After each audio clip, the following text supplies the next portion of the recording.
Imagine a picture-perfect Christmas night, a luxurious home lit up with holiday lights, a wealthy family celebrating in the warm glow of comfort and festivity.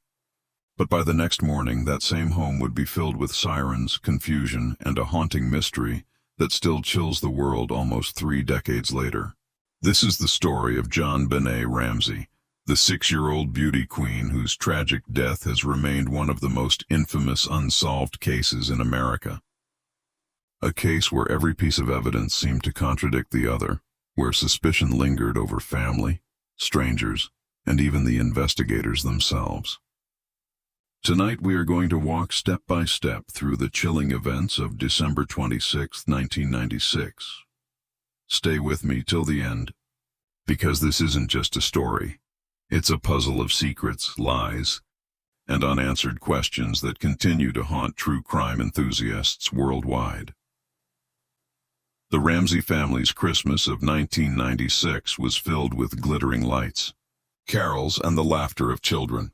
John and Patsy Ramsey, living in their sprawling Boulder, Colorado home, had spent the evening celebrating with friends and neighbors. Their daughter, JonBenet, a 6-year-old beauty pageant winner, had been the star of the show wherever she went. With her sparkling costumes, practiced smile, and undeniable charm, JonBenet had already captured the attention of local media. But behind the glamour, no one could have predicted that this same little girl would be at the center of one of America's most haunting mysteries by the very next sunrise. In the early hours of December 26, 1996, the Ramsey household was supposed to be quiet, filled only with the echoes of post-Christmas exhaustion. But at 5:30 a.m., Patsy Ramsey woke up in a panic. She discovered something chilling. Her daughter JonBenet was missing from her bed. Racing through the house in confusion, she stumbled upon a lengthy ransom note on the back staircase, a note that would become one of the most bizarre pieces of evidence in the entire case. The ransom note, written in shaky but deliberate handwriting, demanded $118,000 for JonBenet's safe return.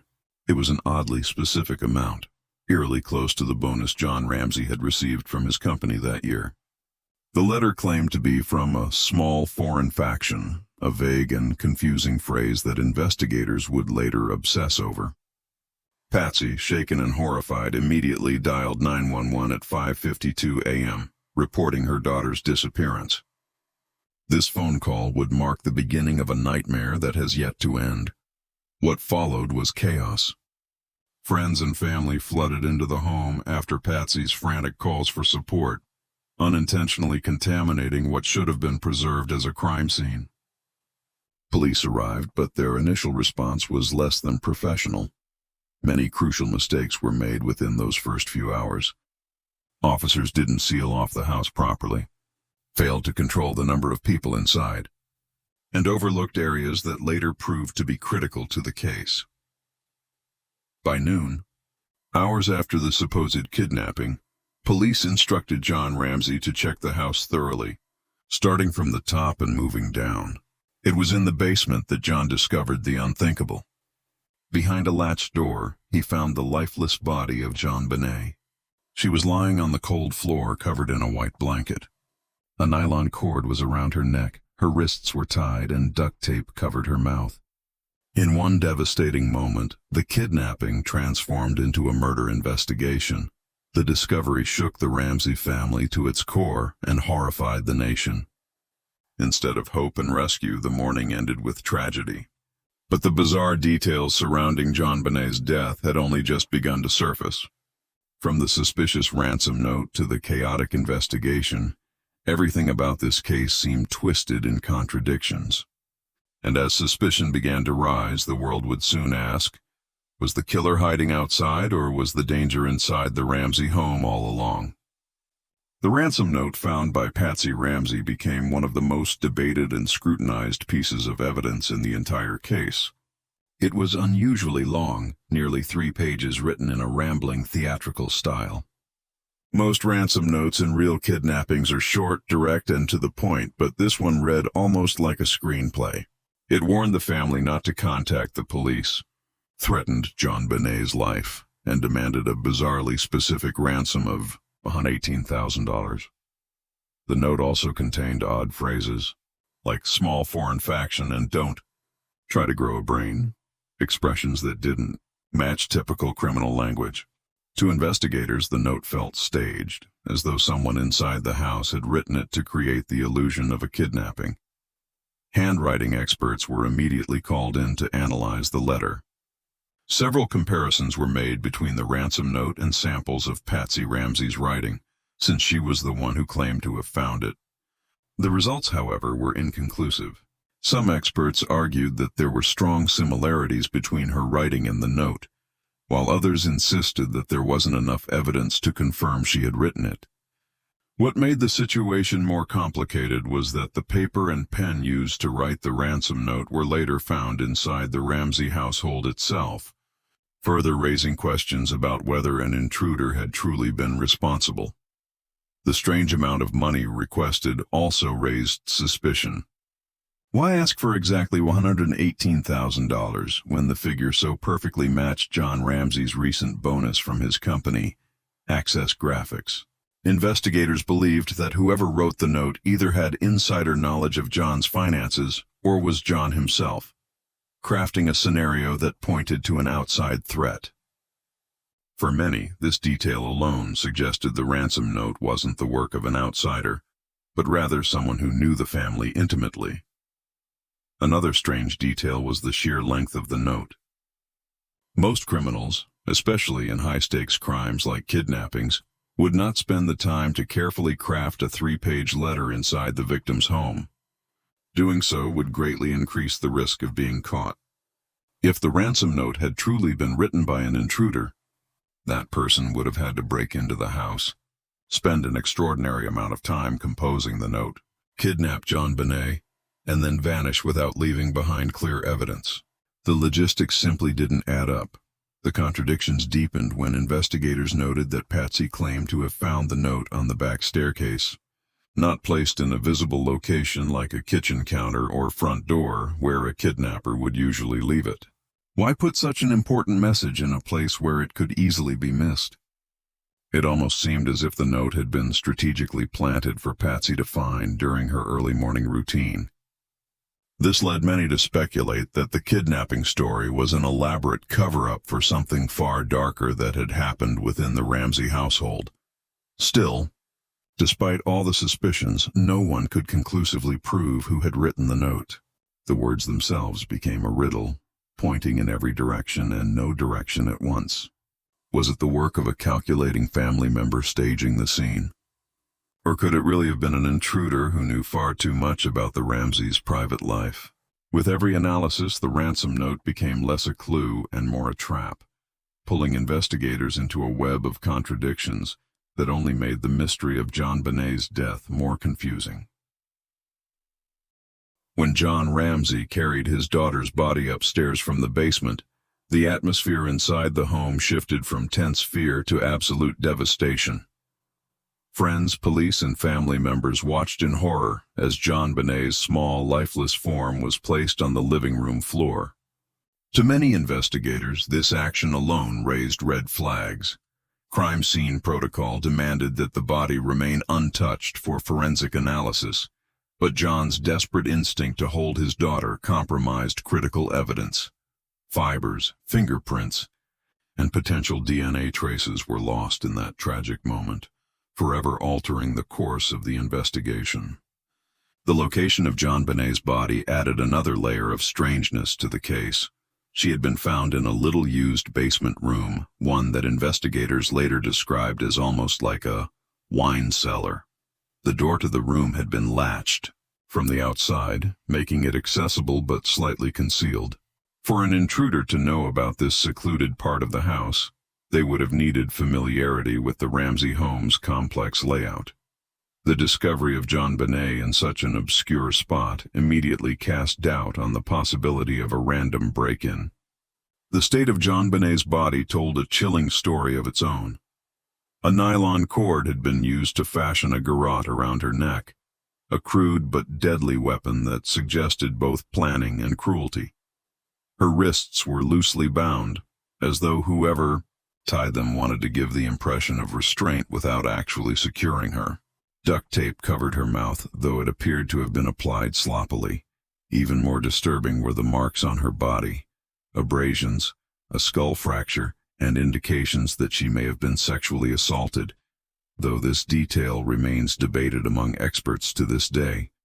Investigators noticed that the blanket covering JonBenét's body had likely come from within the house.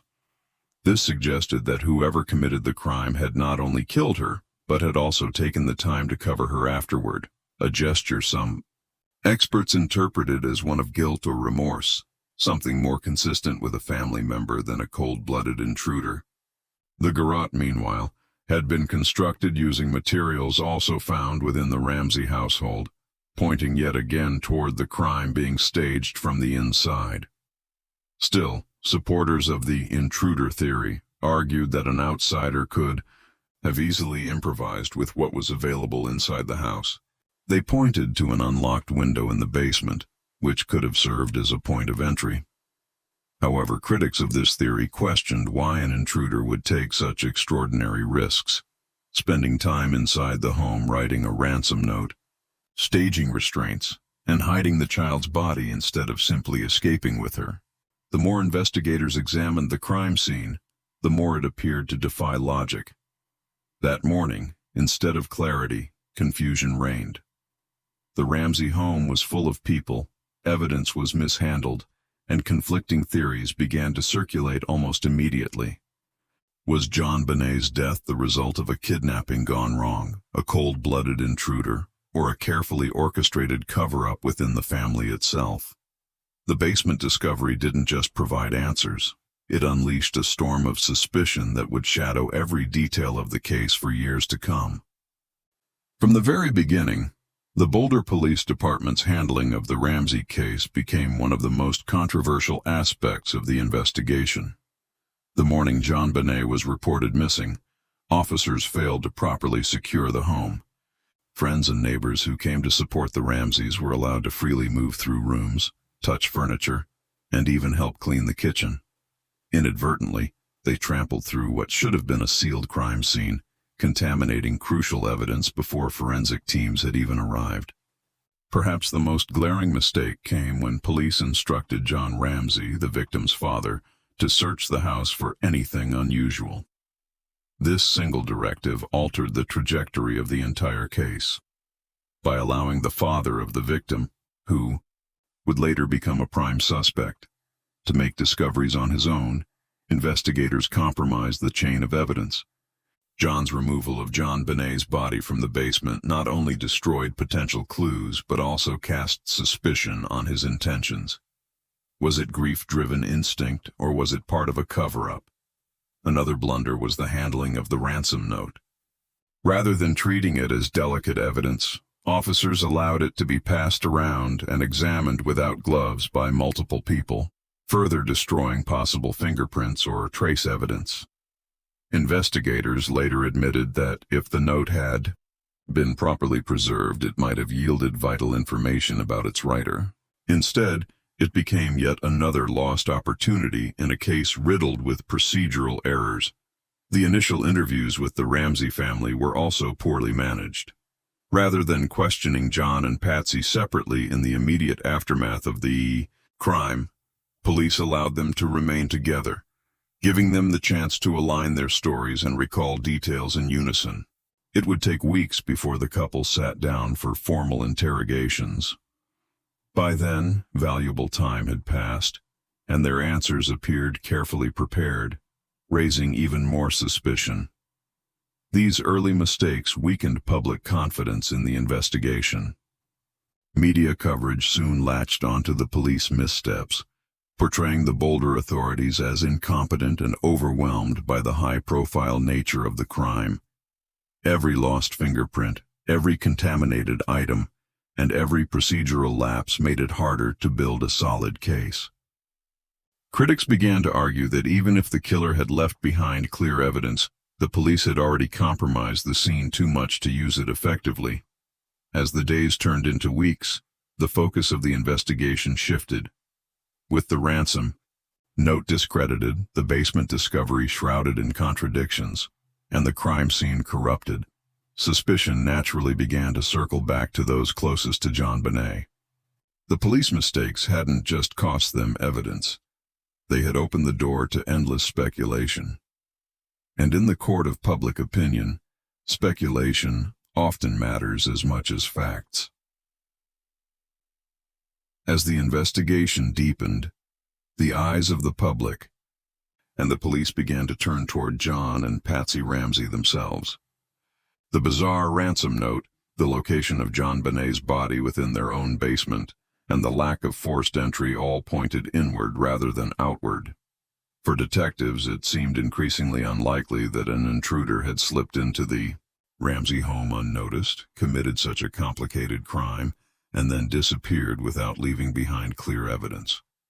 Instead, suspicion settled on the very people who had raised the alarm that morning, the parents of the murdered child.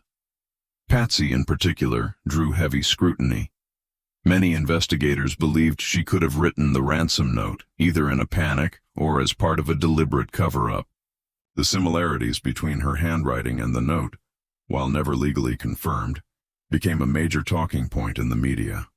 Patsy's emotional 911 call was also analyzed endlessly, with some experts claiming to hear faint background voices, suggesting that JonBenet's brother or even John himself was present during the call.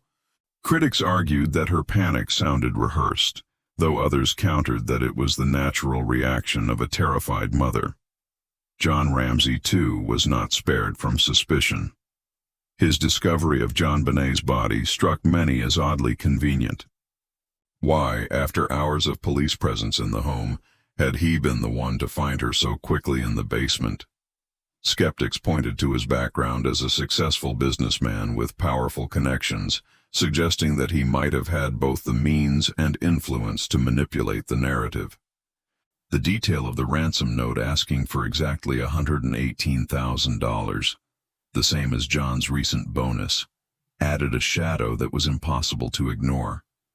Adding to the suspicion was the family's behavior in the days following the murder. Instead of immediately cooperating with investigators, the Ramseys hired high-profile attorneys and a public relations team. To many observers, this made them appear defensive, as if they had something to hide. Their reluctance to sit down for formal police interviews until weeks later only fueled the theory that they were carefully managing the investigation's direction. Yet defenders of the Ramseys argued that their actions were understandable. They were wealthy, prominent figures suddenly thrust into the harsh glare of a media circus. With rumors swirling and investigators already treating them as suspects, it made sense to seek legal protection. Their grief, supporters claimed, was being unfairly twisted into suspicion. After all, the loss of a child is devastating, and the shock of becoming the prime suspect in that child's murder only magnified their trauma. Still, the tide of public opinion began to shift. Headlines across the country speculated about a family conspiracy, talk shows dissected their every move, and neighbors whispered about what might have really happened that night. The Ramseys went from being grieving parents to central figures in one of the most controversial murder investigations in modern history. And yet, for all the suspicion, no definitive proof ever surfaced to link them directly to JonBenet's death. As suspicion spread across the Ramsey household, another figure entered the circle of speculation: JonBenet's older brother, Burke Ramsey. At just 9 years old, Burke was initially shielded from the intense glare of the investigation. Police considered him a child too young to commit such a brutal act, and for months his name rarely surfaced in official reports. But as the years passed, public fascination with the case began to focus on him as a possible hidden link in the tragedy. One of the earliest reasons Burke became a subject of debate was the strange silence around him on the night of the crime. Neighbors reported not seeing him during the chaos of the early morning, and police initially believed he had slept through the entire ordeal. Yet some experts analyzing Patsy Ramsey's 911 call claimed they could faintly hear Burke's voice in the background. raising questions about whether he was truly asleep or whether his parents had kept him deliberately away from investigators. Psychological theories began to circulate. Some speculated that JonBenét's death may have been the result of a sibling quarrel gone terribly wrong. Burke, they theorized, might have lashed out at his sister in a moment of anger, perhaps hitting her with a blunt object. The severe skull fracture found during JonBenét's autopsy could have supported such a scenario. According to this theory, the Ramseys, desperate to protect their surviving child, staged the crime scene with the ransom note and garrote to mislead investigators and cover up an accident. Supporters of this theory pointed to Burke's history of behavioral issues. Reports suggested that he sometimes displayed troubling behavior, such as smearing feces in odd places around the house. Though not directly violent, such actions painted a portrait of a child with emotional struggles. Critics argued that if Burke had indeed caused his sister's death, even accidentally, the Ramseys would have had powerful motivation to shield him from legal consequences, especially given his age and the potential for scandal. Yet there was little concrete evidence to support this theory. Burke himself was interviewed by child psychologists multiple times in the days after the crime, and investigators noted that he seemed calm, even detached. Some found his demeanor unsettling, while others said it was simply the response of a boy processing unimaginable trauma. As the years went by, Burke largely avoided the public eye, until much later when media outlets revisited his possible role in the case, reigniting debate. Despite decades of speculation, no charges were ever brought against Burke. In fact, DNA evidence found on JonBenét's clothing seemed to exclude him as the killer. Still, in the court of public opinion, his name remained entangled in the web of suspicion. To this day, some believe Burke knows more than he ever revealed, while others see him as an unfairly targeted child whose life was permanently scarred by the tragedy that unfolded in his home that cold December night. The autopsy of JonBené Ramsey offered chilling details that only deepened the mystery.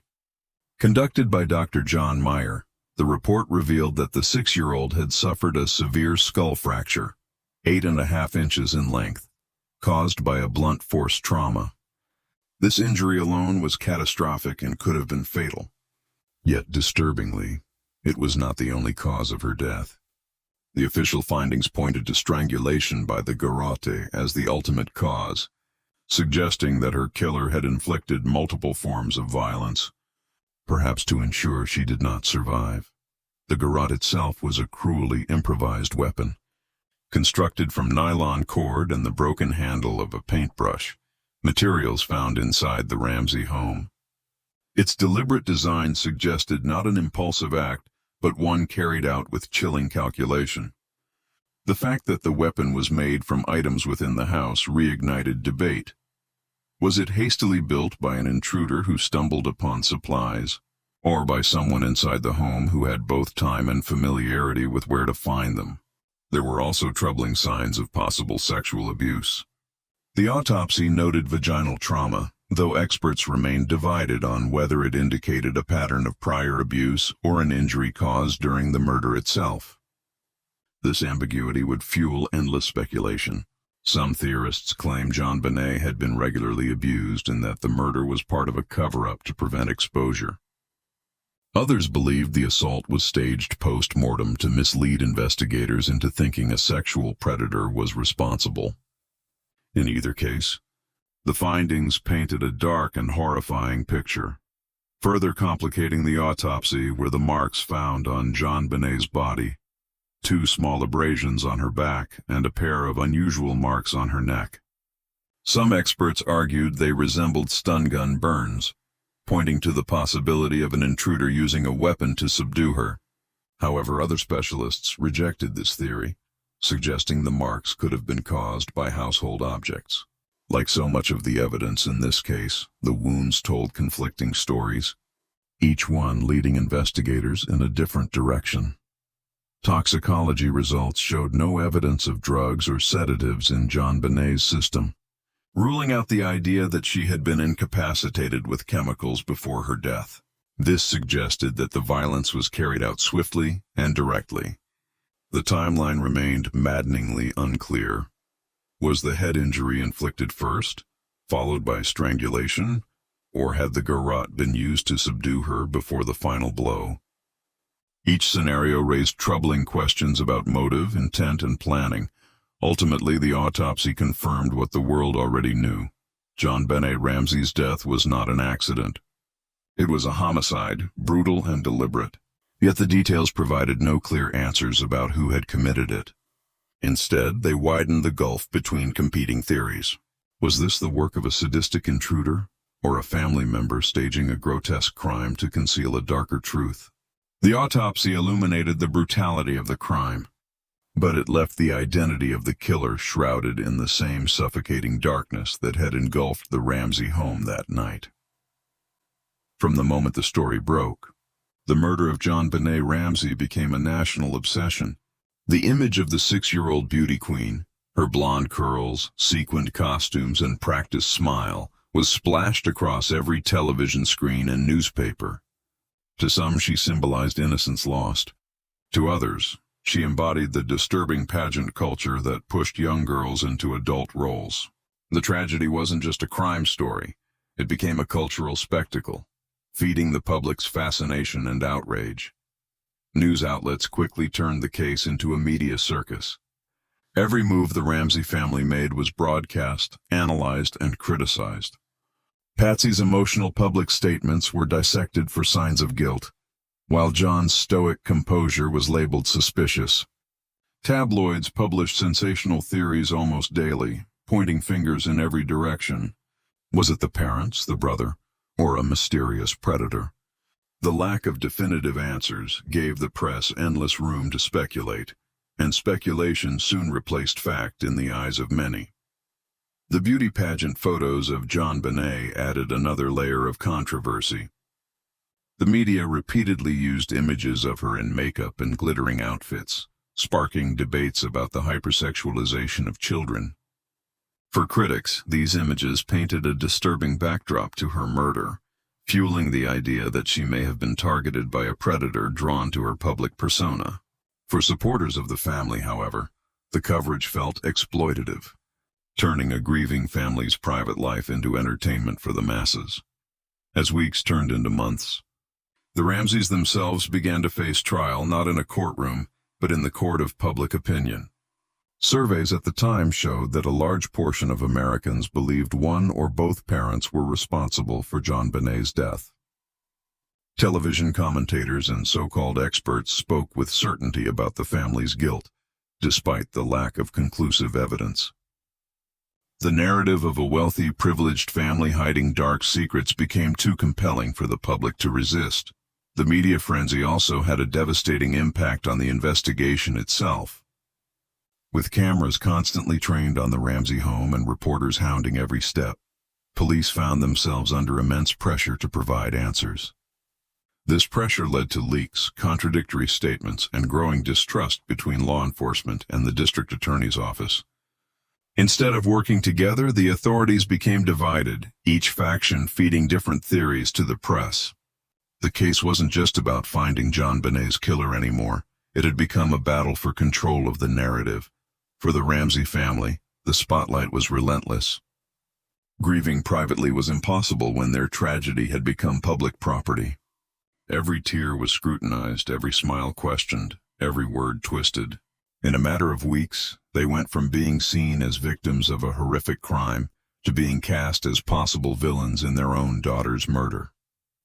The media's hunger for sensationalism ensured that JonBenet's case would never fade quietly into the background.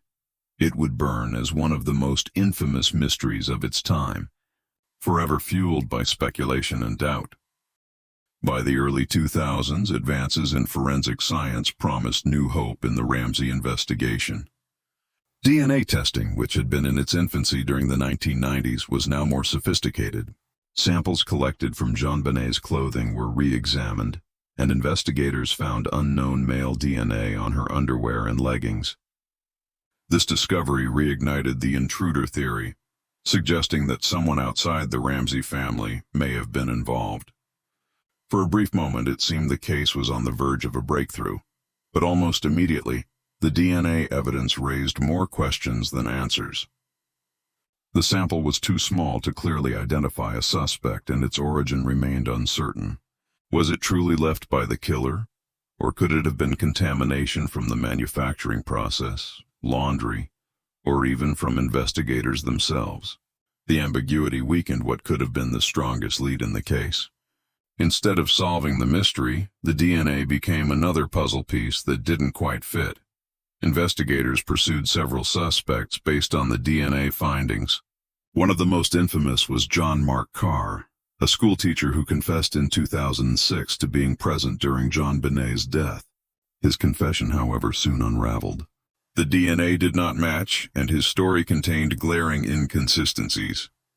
Many concluded he was a disturbed man seeking notoriety by attaching himself to a high-profile case. His arrest, splashed across headlines worldwide, ended up as yet another distraction that pulled resources away from the truth. Other potential suspects emerged over the years: neighbors, known sex offenders in the Boulder area, and even strangers who had passed through town. Each was tested against the DNA sample, and each was eventually cleared. The elusive genetic material remained unidentified, almost taunting investigators. It was as though the killer had vanished into thin air, leaving behind just enough evidence to stir hope, but never enough to close the case. Forensic experts debated the weight of the DNA endlessly. Some insisted it exonerated the Ramseys, proving the involvement of an unknown intruder. Others argued it was unreliable, a red herring that distracted from the more obvious evidence pointing inside the house. The disagreement split not only the investigators but also the public, with each side clinging to its preferred theory. The case became less about the pursuit of truth and more about the battle between competing narratives. As the years dragged on, the promise of DNA breakthroughs faded into frustration. The technology had revealed something no one expected: an unknown presence in the case, but it had failed to reveal who that presence belonged to. Instead of solving John Benet's murder, DNA evidence became a symbol of the investigation itself, full of potential, endlessly debated, but ultimately incomplete. For every lead that seemed to bring answers, another dead end followed, leaving the Ramsey case suspended in an unrelenting cycle of hope and disappointment. Nearly 3 decades have passed since John Benet Ramsey's tragic death, yet the case remains one of the most enduring mysteries in true crime history. Over the years, new theories have emerged, old ones have resurfaced, and countless books, documentaries, and television specials have tried to unravel the truth. But despite the endless analysis, the core questions remain chillingly unresolved. Who killed John Benet? Why did they do it? And how has the answer eluded justice for so long? The Ramsey family spent years under suspicion, their lives permanently shadowed by the case. Patsy Ramsey, who many believed wrote the ransom note, maintained her innocence until her death in 2006 from ovarian cancer. John Ramsey remarried and has continued to fight to clear his family's name. Burke Ramsey, who grew up under the glare of public suspicion, broke his silence years later in rare interviews, insisting he had nothing to do with his sister's murder. For each of them, the case has been not just a crime, but a lifelong sentence of suspicion and judgment. Investigators, too, remain divided. Some remain convinced the evidence points squarely inside the Ramsey home, believing the murder was the result of an accident or outburst that the family desperately tried to cover up. Others hold firm to the belief that an unknown intruder slipped inside that night, taking advantage of a chaotic, wealthy household to commit the unthinkable. The split in theories has ensured that consensus remains out of reach. Modern true crime communities have kept the case alive in ways the original investigators never could have imagined. Online forums, podcasts, and YouTube channels continue to dissect every detail, from the handwriting on the ransom note to the marks on John Benet's skin. Each new generation of crime enthusiasts adds its own theories, keeping the case in the public eye, but also clouding it with speculation, myths, and half-truths. In many ways, JonBenét's story has transformed into both a crime and a cultural legend. Law enforcement has hinted that advances in forensic science could one day bring closure. DNA testing grows more precise with each passing year, and genealogy databases have already solved dozens of cold cases once thought impossible. But until that breakthrough comes, JonBenét's case lingers in a cruel limbo, where truth feels forever just out of reach. Each anniversary renews public calls for justice.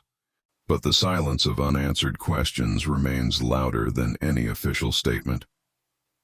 The home where JonBenet was found still stands in Boulder, its walls holding secrets that may never be revealed. For some, it's a reminder of investigative failure. For others, it's a monument to the darkness that can exist behind even the most beautiful facades. What began as a joyful Christmas night ended in horror, and decades later, the echoes of that tragedy refuse to fade. JonBenét's name remains etched in history, not just as a child lost, but as the center of one of the most haunting mysteries America has ever known. And so, the JonBenet Ramsey case stands as a chilling reminder that not every story finds an ending. Was it the act of a ruthless intruder who vanished without a trace, or a dark family secret buried beneath layers of wealth, grief, and denial? The world may never know. What we do know is that a 6-year-old girl's life was stolen on that cold December night, leaving behind questions that have tormented investigators, haunted her family, and fascinated the public for nearly 30 years. If you've followed the story this far, I want to hear from you. Do you believe the truth lies inside the Ramsey home, or do you think an unknown predator slipped into the night and disappeared forever? Share your thoughts in the comments, because in mysteries like this, every perspective matters. Don't forget to like, share, and subscribe for more true crime stories where the answers are as elusive as the questions. Until next time, stay safe, stay curious, and remember, some mysteries refuse to stay buried.